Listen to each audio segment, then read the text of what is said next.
El artículo 18 de la Constitución nos da derecho a estar informados e informar sin censura, sin reservas y con responsabilidad. La investigación periodística nos permite encontrar evidencias para sacar a la luz verdades ocultas. Nuestra misión es presentar esas evidencias porque las evidencias nunca mienten. Amigos televidentes, tengan ustedes muy buenas noches. Esto es Artículo 18, donde solo cuentan las evidencias. El avance de la tecnología es inevitable y quienes no se adapten a los nuevos cambios están destinados a sufrir las consecuencias de no progresar. Esto sirve tanto en el ámbito personal como para la sociedad en general, tanto para los pequeños negocios como para las grandes empresas, tanto para lo privado como para lo público. Es así como en el transcurso de los años hemos visto que las bibliotecas casi no son visitadas porque todo el conocimiento se encuentra en Google. Los grandes almacenes cada vez reciben menos visitas porque ahora existe Amazon. Los medios de comunicación cada vez son menos leídos o vistos porque ahora hay YouTube y Netflix. Y así podría nombrar muchísimos ejemplos: escritores, músicos, vendedores de bienes raíces, etc. Pero, ¿qué hicieron los aparentemente afectados? ¿Acaso se pusieron a ver cómo desaparecían sus negocios? ¿O acaso le pidieron al Estado que los proteja? No, ellos se adaptaron. Las bibliotecas y los medios de comunicación ahora están online. Los almacenes venden en Amazon. Los escritores y músicos ponen sus obras en Kindle y Spotify. Es inevitable. O se adaptan o el mundo los hace adaptar. Sin embargo, todavía hay quienes se niegan al progreso y al bienestar mayoritario y para mantener sus privilegios acuden al papá Estado para que los proteja. Tales son los casos de los taxistas frente a Uber y Cabify y recientemente los hoteles frente a Airbnb y contra los alquileres temporales. Ya tratamos anteriormente el caso de los taxis. Esta noche trataremos sobre las cadenas hoteleras versus Airbnb y aquellos dueños de viviendas que alquilan sus propiedades o parte de ellas. El Ministerio de Turismo pretende regularlos. Vamos a conocer todas las posiciones al respecto. Lucero. Aunque el reglamento aprobado con fecha 31 de julio de 2019 todavía no está publicado en el registro oficial y por lo tanto aún no está en vigencia, sus artículos ya causan inquietudes en quienes ofrecen hospedajes en sus casas o departamentos. El 31 de julio pasado, el Ministerio de Turismo expidió el reglamento de alojamiento en inmuebles para uso turístico. Entre las consideraciones que se tuvieron en cuenta para la elaboración del documento, se lee que el servicio de alojamiento turístico prestado en apartamentos o bienes inmuebles similares que no integran una unidad con un hotel para ese uso exclusivo es una práctica que exige su regulación a través de un cuerpo normativo específico en el cual se establezcan los requisitos a los cuales debe someterse este tipo de alojamiento, a fin de que responda a estándares que permitan una oferta de calidad segura. Esto se puede traducir de la siguiente manera. En los últimos años se ha vuelto popular la oferta y demanda de hospedajes en inmuebles que no son hoteles u hostales a través de aplicaciones móviles. La más conocida de ellas es Airbnb, y a través de la cual es posible realizar reservas en 81,000 ciudades alrededor del mundo. Esta plataforma es parte de las llamadas economías colaborativas, un modelo que ha tomado fuerza a nivel mundial a partir de 2010 y del que cada vez más se habla en nuestro país. Economía colaborativa es esa nueva idea en que los clientes y los productores ya no son solo clientes o productores y no necesitan una empresa intermediaria, sino que se ponen de acuerdo entre sí.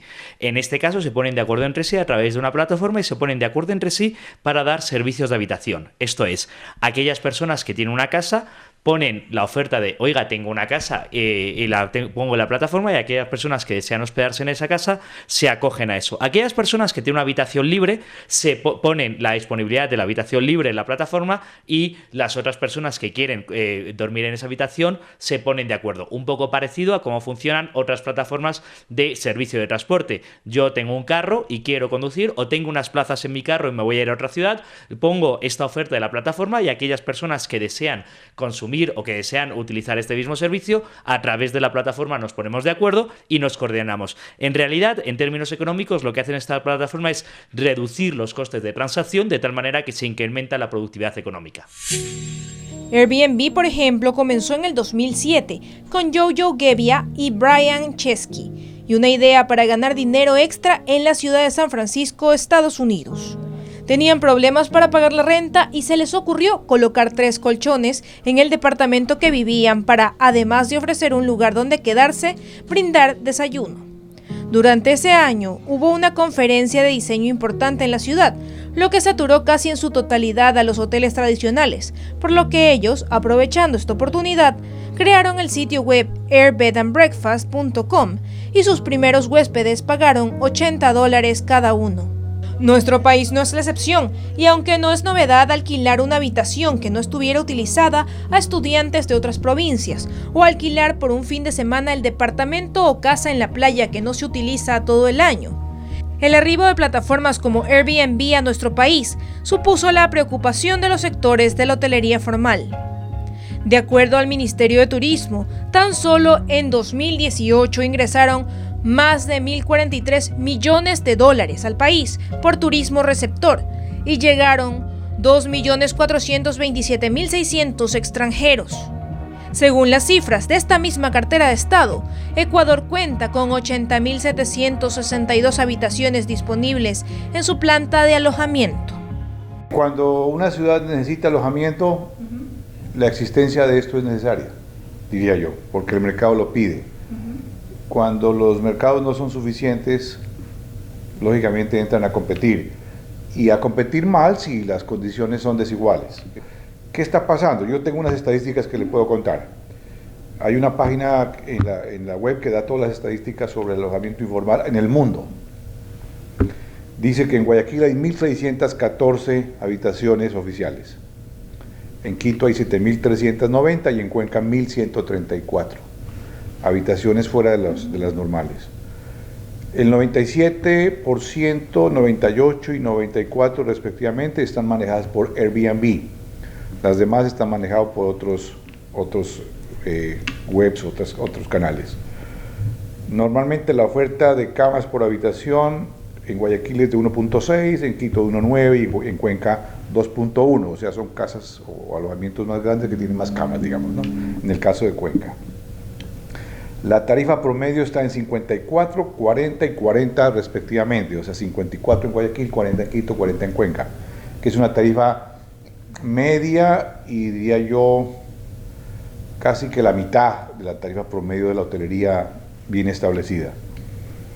La ocupación está en el 55% en Guayaquil, 42% en Quito y 32% en Cuenca, o sea, es una ocupación media. O sea, no alcanza a ser tan buena como la de los hoteles, pero es una buena ocupación. Y eso es lo más interesante, que las solicitudes para pernoctar una sola noche están alrededor del 64, 62 y 56%. O sea, la mayoría piden por una sola noche. Ahí es cuando ellos compiten con un hotel. Porque el que viene por una sola noche es el ejecutivo, el que va de paso, que regularmente usa un hotel.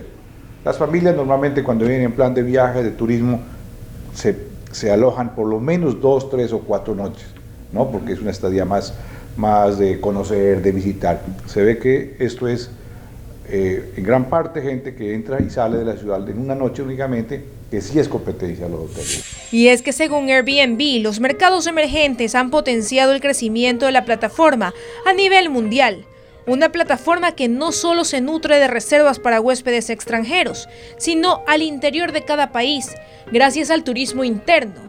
Así tenemos que el porcentaje de arribos de huéspedes procedentes de destinos locales o vuelos internos en Airbnb Ecuador pasó de 10% en 2015 a 48% en 2018, y que a nivel mundial, en el lapso de 2008 a 2016, cerca del 60% de todos los huéspedes que se registraron en Airbnb eran millennials, es decir, jóvenes nacidos entre la década del 80 y la primera mitad de la década del 90.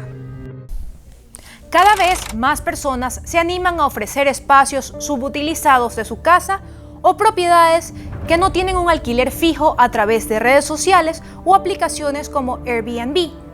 Pero, ¿qué es lo que les llama la atención de esta forma de hospedarse? ¿Qué es lo que buscan los que lo utilizan? ¿Son o no son competencia de los hoteles y hostales? Se lo contaremos a continuación. Existen un sinnúmero de alojamientos en las ciudades en general del mundo. Y el mundo ha ido poco a poco adoptando eso justamente para ponerse en igualdad de condiciones. Y como segmento de mercado también hay que tener en cuenta que es un segmento parecido al de los hoteles, un poquito diferente, ¿no? Que busca una economía, que busca un alojamiento familiar, unas condiciones distintas, en la mayoría, ¿no? Porque sí hay mucho alojamiento corto. Y sí, aunque técnicamente ambos servicios ofrecen alojamiento, lo hacen para nichos de mercado diferentes. Y venir a hotel es más costoso. Hacer un hotel cuesta muchísimo como inversión. Aquí son simplemente habitaciones que están de pronto sobrando o apartaestudios que están no utilizados y se aprovecha como para vincularlos a esto. Entonces, en ese sentido, pues, sí son competencias, sí nos quitan y tenemos que competir en calidad de servicios. Llegar a un hotel es un placer, es un gusto, es una atención, es un seguimiento, una búsqueda de satisfacerlo a uno. Algo interesante que tienen es que ellos califican al cliente. O sea, si yo soy una persona, en el caso de Airbnb específicamente, que me porto mal, que no cumplo como huésped, ellos me califican y me vetan. O sea, yo mañana pido otro Airbnb en otra parte y no me lo dan porque el dueño de ese inmueble me calificó mal a mí. Cosa que en la hotelería no podemos hacer. Personas que buscan particularidades que no se encuentran en hoteles, como por ejemplo una ubicación determinada, servicios específicos o simplemente la experiencia de compartir con un anfitrión de determinado lugar. Hola, mi nombre es Bruno, yo soy brasileño, hago un viaje aquí por Sudamérica, estoy ahorita en Ecuador, muchas veces utilizando la aplicación Airbnb, y para mí hay una diferencia muy grande entre los medios de hospedaje convencionales y los de la aplicación, porque tú no tienes solamente un hospedaje, como también toda una experiencia cultural del lugar donde tú estás, y muchas veces por un precio muy más bajo. Pienso que Airbnb es una cosa muy importante e interesante en Airbnb, porque la gente de Ecuador puede ganar un poquito de extra dinero cuando comparten sus pisos con extranjeros o con viajeros en general. Y no pienso que afecciona los hoteles en una manera negativa, porque la gente que no tiene tanto dinero normalmente son la gente que utiliza Airbnb y no van a comprar una noche en un hotel. Es así como una aplicación que me permite buscar y obtener lo que yo quiero, no lo que los hoteles me pueden ofrecer a mí. Eso. El hecho de que puedo estar solo en este lugar, o sea, con comodidades mucho mayores que me ofrecen los hoteles, no sé, electrodomésticos, televisión de paga que normalmente no lo encuentras en los hoteles, inclusive el sitio donde están sitiados estos lugares, ya sea en el centro o más cerca de los lugares que me interesan a mí. Y es que si de experiencia se trata, aplicaciones como Airbnb, HomeAway u otras se enfocan también en ofrecer experiencias a la medida para un público que disfruta de los viajes y que demanda personalización del servicio de acuerdo a los gustos y necesidades. Así, por ejemplo, además de encontrar un lugar donde alojarse, muchas de ellas ofrecen la posibilidad de que los anfitriones hagan de guía de sus huéspedes, mostrándoles así una ciudad más real, rutas con lugares a la medida de sus intereses o con un valor agregado como fotos profesionales. Es el caso de Juan, quien prefiere reservar su nombre. Es un ecuatoriano que por razones de estudio viajó a España hace más de 5 años y para ayudarse con los gastos de cada mes comenzó a recibir huéspedes a través de Airbnb. Aquí en España el principal ingreso del PIB está alrededor del turismo y de la construcción, entonces hay muchísimo turismo. A través del boca a boca de las personas, pues me logré enterar de que Airbnb permitía que yo compartiera un espacio personal que yo básicamente pues alquilaba y pagaba acá, y que de esa manera podía generar una especie de economía colaborativa. Recibí aproximadamente a 150 o 170 personas, de los cuales en su 85% fueron turistas y pues en menor porcentaje, casi aproximadamente un 15% fueron personas que viajaban por trabajo. Alojé dentro de mi piso aquí en Madrid a personas que podían venir desde Estados Unidos hasta China o incluso hasta la India, por así decirlo. O sea, pude tener este tipo de contacto con personas de manera internacional que me pareció bastante positivo. Sin embargo, la implementación de regulaciones y multas a quienes ofrecieran el servicio sin permiso hizo que Juan desistiera. Luego de 12 meses aproximadamente de haber trabajado como host de Airbnb aquí en Madrid, lastimosamente tuve que terminar con las actividades, no debido a un tema personal, porque como comentaba, me sentía bastante cómodo realizando el tema de recibir o alquilar mi departamento como un piso turístico, pero lastimosamente las regulaciones se volvieron mucho más estrictas. ¿Qué es lo que pasa? Pues aquí en Europa y por lo general en ciudades que tienen mucho rango de aceptación de turistas, todas las partes céntricas de las ciudades principales se llenan de oferta turística que puede mermar un poco la calidad de vida de las personas. Los ayuntamientos de las principales ciudades acá pues comenzaron a generar muchas más restricciones para que no cualquier persona pueda tener un Airbnb.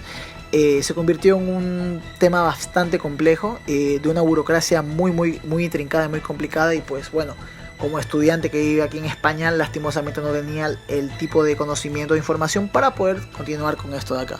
Algo que podría ocurrir con quienes ofrecen algo similar en Ecuador en los actuales momentos, ya que de acuerdo al reglamento planteado, no se podrá arrendar habitaciones o piezas dentro de una misma casa, ni tampoco los anfitriones podrán realizar guianza turística y otros servicios complementarios. Es decir, si yo le alquilo mi casa a una persona y esa persona me dice, mira, llévame, quisiera irme a una hacienda tal, y yo le digo, ya, ok, te llevo y te hago todo un paquete y lo hago por $60. Lo están prohibiendo también. Eso vulnera un sinnúmero de derechos, pues, ¿no? El libre desarrollo de la personalidad, la libertad de contratación también, porque si el huésped quiere contratar que tú lo lleves a tal lugar, ok, tu único deber ahí sí sería facturar y pagar impuesto a la renta, que eso estamos en el entendido de que todos deberíamos hacer.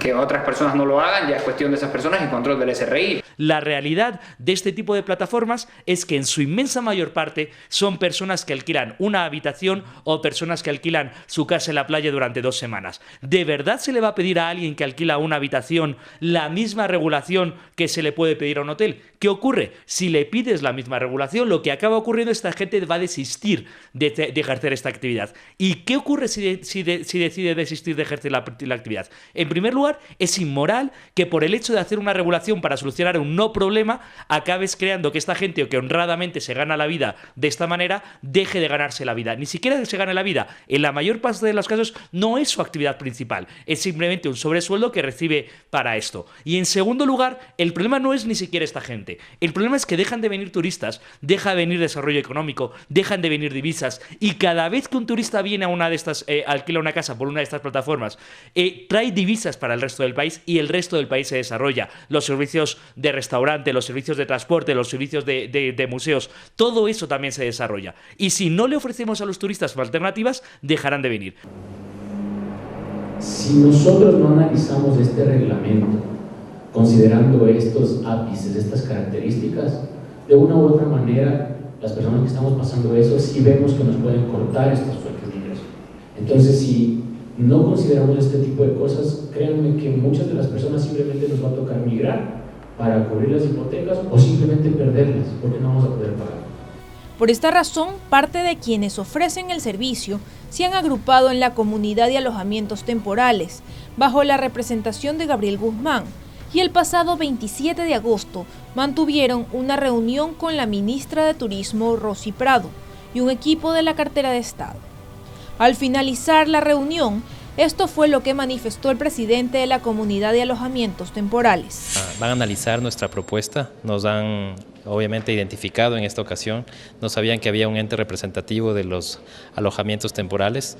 En esta ocasión nos dijo que en una semana nos vamos a volver a reunir para poder extender cada punto del reglamento y que no sea algo restringivo, sino más bien que sea algo que fomente el registro para que esa herramienta sea clara y un avance para el turismo en general en el Ecuador. Queremos dar un mensaje a la comunidad de hosts que no tomen decisiones apresuradas. Este es un trabajo que lo vamos a hacer en conjunto con el Ministerio, con las plataformas también están invitadas y nosotros como representación de los alojamientos. Veamos en detalle qué dice el proyecto de reglamento y cuáles son los argumentos de quienes están a favor y en contra. No prohíbe nada. Pueden seguir utilizando sus inmuebles para uso turístico una vez que estén registrados y para eso tienen el plazo de 90 días. No prohibimos nada, pueden seguir vendiendo a través de todas las plataformas internacionales que están usando ahora y que pueden seguir usando sin ningún problema. Eso se mantiene y sigue. La diferencia ahora es que tienen que estar registradas y que vamos a darle un sticker que dice que es un sitio seguro para un turista que venga a visitar nuestro país. El reglamento consta de 17 artículos, 8 disposiciones generales, 4 transitorias y 3 finales.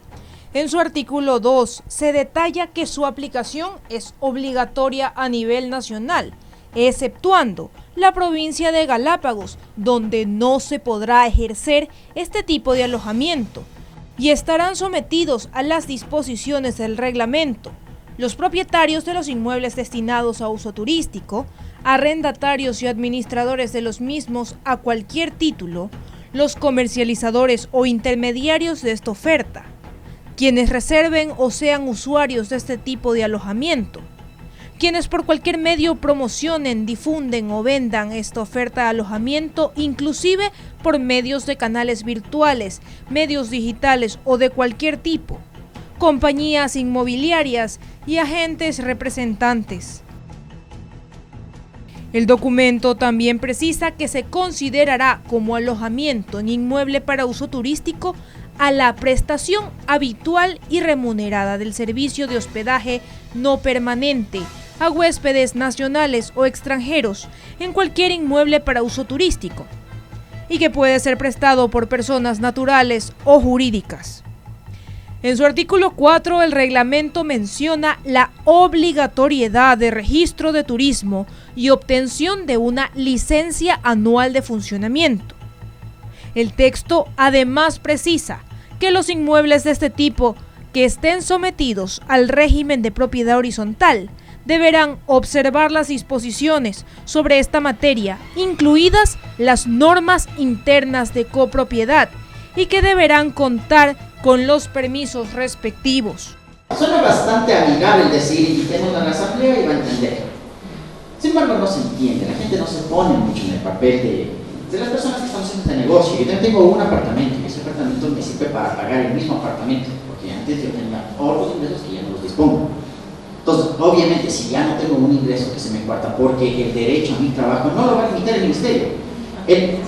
El ministerio, estoy claro, el ministerio dice, bueno, perfecto, estos son los requisitos, queremos que trabajen ustedes y si es posible que trabajen más. Yo estoy de acuerdo con lo que dicen ustedes. Pero mi derecho al trabajo no está limitando ustedes. El derecho al trabajo puede limitar la asamblea de condóminos.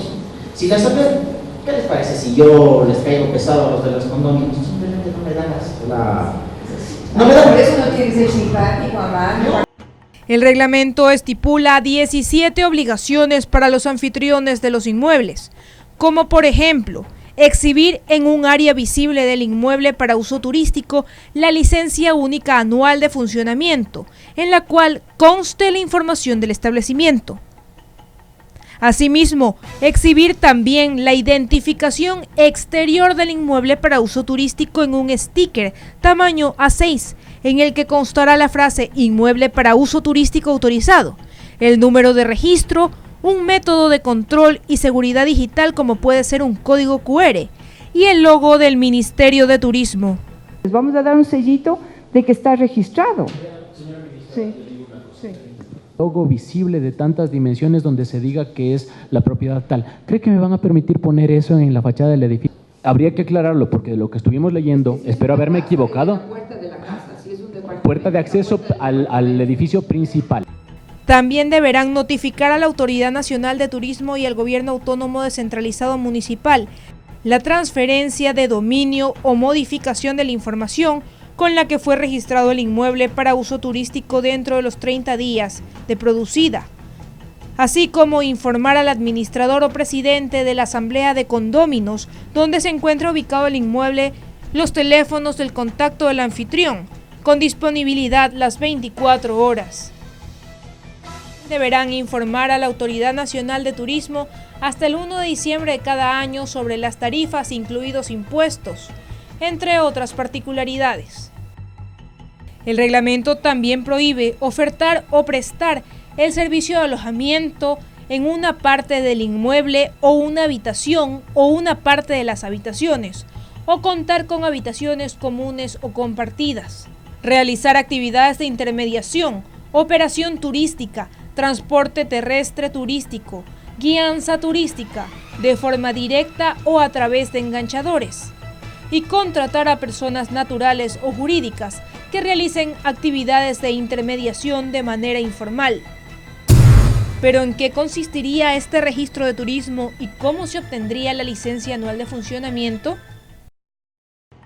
De acuerdo al texto del reglamento, los requisitos para la obtención del registro de turismo en el caso de personas naturales serían RUC del anfitrión con la actividad y alojamiento. En el caso de inmuebles bajo el régimen de propiedad horizontal como departamentos en condominios, el documento de autorización emitido por la Asamblea de Condóminos y la certificación actualizada, extendida por el administrador del condominio. Inventario valorado de activos fijos del anfitrión que se declara en el formulario preparado por el Ministerio, el cual deberá presentarse también al momento de renovar la licencia única anual de funcionamiento. El pago del 1 por 1000 sobre el valor de los activos fijos y el certificado de informe de compatibilidad positivo o favorable de uso de suelo, expedido por el municipio donde esté ubicada la propiedad. Tras ello, la Autoridad de Turismo agendará una cita para realizar inspecciones de verificación o control, y tras la visita se entregará una copia del acta al anfitrión en la que se indicará si está autorizado el inmueble o si debe realizar modificaciones.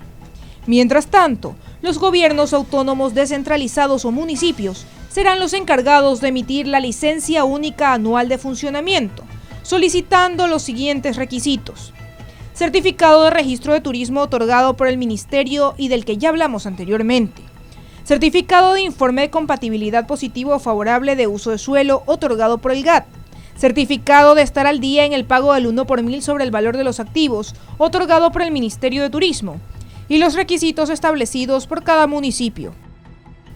El reglamento además precisa que el incumplimiento de esta disposición será sancionado de conformidad a lo establecido en la Ley de Turismo y demás normativa correspondiente. La Ley de Turismo en su artículo 52 estipula que hay 3 instrumentos para el control: amonestaciones, ubicación en una lista de incumplimiento, y multas, cuyas sanciones económicas son de $100 a $200 a quienes no proporcionen la información solicitada por el Ministerio de Turismo o no exhiban las listas de precios, y entre $1000 y $5000 que se regularán de manera gradual y proporcional a las personas que incumplan normas de calidad, no cumplan los contratos turísticos o infrinjan las disposiciones de esta ley y sus reglamentos. En caso de reincidencia, la multa puede duplicarse y la clausura se dictará en forma inmediata cuando se compruebe que se está ejerciendo actividades turísticas sin haber obtenido las autorizaciones a las que se refiere la ley. Por eso, las críticas alrededor de este texto no se han hecho esperar. El reglamento no distingue entre tipos de propiedades, es decir, regula e impone las mismas reglas para todos. Es decir, si usted alquila por 3 días, tienen las mismas reglas del que alquila por 6 meses y del que alquila por 7 meses o el que alquila por 2 semanas, 1 mes, 2 meses, etc. Entonces por ahí ya tenemos un error. Todos los bienes que se publiquen en este tipo de plataformas o inclusive en redes sociales, es decir, Facebook, Twitter, por ejemplo, están sometidos al reglamento, ¿ya? Y eso supone una dificultad para todas las personas y una intromisión y una limitación al derecho de propiedad, que es que tú, para poder ofertar este tipo de cosas, tienes que obtener, en primer lugar, un registro de turismo por parte del Ministerio de Turismo, ¿ya? Al hacer el registro de turismo, este reglamento extiende el pago de una contribución especial por los activos fijos, como por ejemplo que ponga el aire acondicionado, la bomba de la piscina, si es que es una casa, y otros. ¿Qué activos fijos puede tener una casa? Se está afectando en primer lugar el derecho a la propiedad privada. En mi casa decido yo quién duerme, en mi casa decido yo con quién lo alquilo. ¿Por qué la ministra tiene que decidir que todos los turistas en Ecuador tienen que cumplir la misma normativa y todos los turistas tienen que adscribirse al patrón que ella determina, que además es abusivo, absurdo, atenta al derecho a la propiedad, atenta al derecho a la libertad empresarial, atenta al derecho a acoger en tu propia casa en que quieras y además atenta al turismo? Las posturas sobre la reglamentación son variadas. Las hay desde quienes creen en la necesidad de que exista un reglamento, aunque no en las condiciones que se ha planteado, sino en unas diferentes. Es necesario, en mi criterio, que todo tipo de actividad económica tenga que tener un mínimo de normatividad que la regule.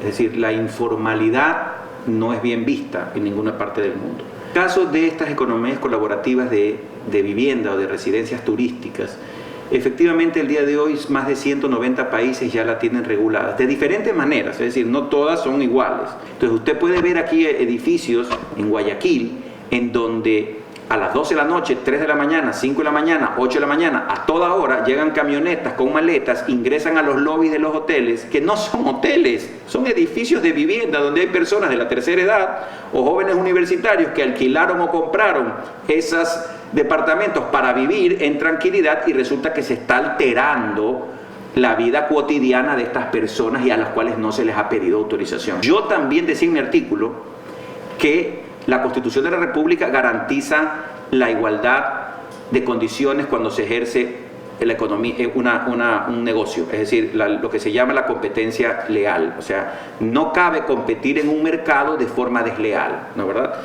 Eso está bien. Por eso es que tiene que haber una mínima regulación. El Estado debe partir de un principio de mínima intervención, es decir, no puede dejar de regular. Pero lo que no podemos admitir es que sea un reglamento que cargue un impuesto injusto y que establezca unas condiciones que claramente, en vez de favorecer a esta industria, lo que busca es perjudicarla. Y quienes definitivamente se oponen a la existencia de una reglamentación. Hay distintas realidades y no tiene ningún sentido poner bajo la misma regulación las distintas realidades. En segundo lugar, no es cierto que regular sería bueno si el sector hotelero, como casi todos los sectores de este país, tiene un problema por exceso de regulación y es muy probable que la gran parte de los problemas económicos del Ecuador procedan porque hay un problema por exceso de regulación. Lo que tenemos que poder pedir en justa lógica es que haya menos regulación, no que haya más regulación. La labor del Ministerio de Turismo debe ser precisamente dar el mayor número de facilidades para que venga el mayor número de turistas. Más aún cuando vivimos en un país que tiene infravalorada su capacidad de turismo y en un país que está entrando en una recesión económica o que tiene dificultades económicas y por tanto necesita todavía más atraer divisas, explotar este nuevo sector. ¿Podríamos hablar de otras realidades o podríamos hablar de otras reglamentaciones? Podríamos hablar de ello, pero ojo, no hace falta fijarse en otras ciudades del mundo que están reglamentando. ¿Por qué? Porque el problema de Ecuador es que el turismo está infraexplotado. El problema de Ecuador es que no vienen tantos turistas como nos gustaría que vinieran. Y por suerte, el gobierno está haciendo algo bien. La apertura aérea, el libre intercambio aéreo, está permitiendo que cada vez haya más rutas comerciales que aterricen en el Ecuador. Y eso va a permitir que vengan más turistas. Démosles distintas opciones para que elijan dónde se quieran alojar. Porque si esta norma se aprueba, la mayor parte de las personas que ejercen este tipo de actividad van a desistir. Porque para empezar tienen que pagar el 1 por 1000 de los activos que tienen en la casa. ¡Qué barbaridad! Para empezar, empieza por pagar. Van a tener que pasar todos los trámites. Van a querer poner un cartel en la puerta que les va a señalar frente a todos los vecinos. Y además van a tener que recibir la actividad del ministerio. Y además van a tener que pagar impuestos para una actividad que en la mayor parte de los casos no es su actividad económica principal. En la mayor parte de los casos alquilan una habitación y de vez en cuando reciben un dinerito. Lo cierto es que el reglamento no está en vigencia hasta que sea publicado por el registro oficial. Y según expertos en derecho, si no se cambia, podría ser anulado por incluir medidas inconstitucionales.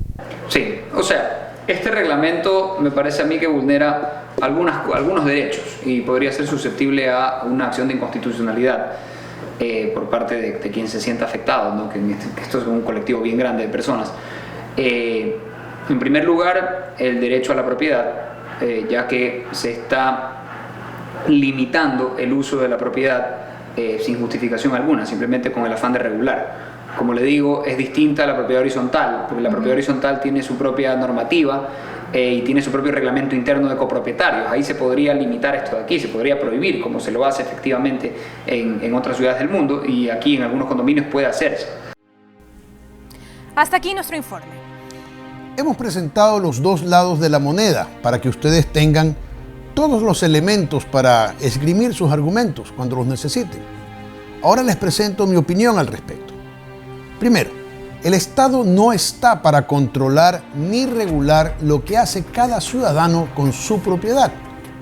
Para eso están los propios dueños o copropietarios en casos de edificios o urbanizaciones privadas a través de los administradores. El Estado tampoco está para proteger los intereses de grandes negocios como las cadenas hoteleras, que muy poco se ven afectados por esta actividad. Segundo, son decenas de miles de personas que completan sus ingresos gracias a rentar una habitación de su vivienda para que otras personas tengan un lugar cómodo y barato donde pasar la noche. Tercero, esta actividad no representa mayor competencia para los hoteles porque no son hoteles. Por lo tanto, no se les puede exigir lo mismo que se les exige a los hoteles, porque su actividad no es la hotelería. 4. Imponer requisitos como facturar, pagar tasas, sacar permisos, registrarse, solo va a entorpecer la actividad. Algunos renunciarán a hacerlo, otros seguirán haciéndolo desde la clandestinidad, como en Cuba. Quinto, ninguno de los argumentos expuestos en el proyecto de reglamento son competencia del Estado. Son parte de las libertades individuales que el Estado está obligado a respetar, no a controlar.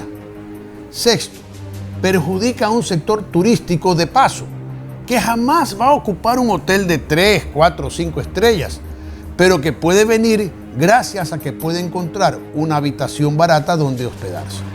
Y así podría seguir con muchísimos argumentos, pero ya los cansaría. Así que se los dejo como tema para discusión de la próxima semana. Hasta aquí llegamos, amigos. Nos vemos la próxima semana y los dejamos en compañía de Carlos Vera y su programa Verás. Tengan muy buenas noches.